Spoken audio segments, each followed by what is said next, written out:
শান্তিপূর্ণ নির্বাচন আয়োজনে সার্বিক প্রস্তুতি চলছে বলে জানিয়েছেন স্বরাষ্ট্র উপদেষ্টা জাহাঙ্গীর আলম চৌধুরী। ভোটের সময় আইনশৃঙ্খলা বাহিনীর বডি ক্যামেরা থাকবে, প্রতিটি কেন্দ্রে নিরবিচ্ছিন্ন বিদ্যুৎ সরবরাহ নিশ্চিত করা হবে।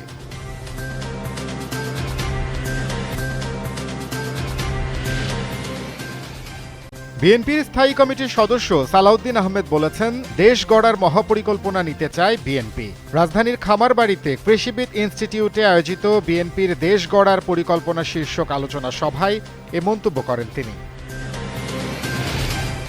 ত্রয়োদশ জাতীয় সংসদ নির্বাচন ও গণভোটের তফসিল প্রস্তুতি চূড়ান্ত করতে প্রধান নির্বাচন কমিশনারের সাথে বৈঠকে বসেছে জামায়াতে ইসলামীর প্রতিনিধি দল। মিয়া গোলাম পারোয়ারের নেতৃত্বে ৬ সদস্যের প্রতিনিধি দল বৈঠকে অংশ নেন। জুলাই হত্যাকাণ্ডের মামলায় আওয়ামী লীগের সাধারণ সম্পাদক ওবায়দুল কাদের ও যুবলীগের সভাপতি সহ ৭ জনের বিরুদ্ধে তদন্ত শেষ হয়েছে। আন্তর্জাতিক অপরাধ ট্রাইব্যুনালের প্রসিকিউশন সূত্র বিষয়টি নিশ্চিত করেছে।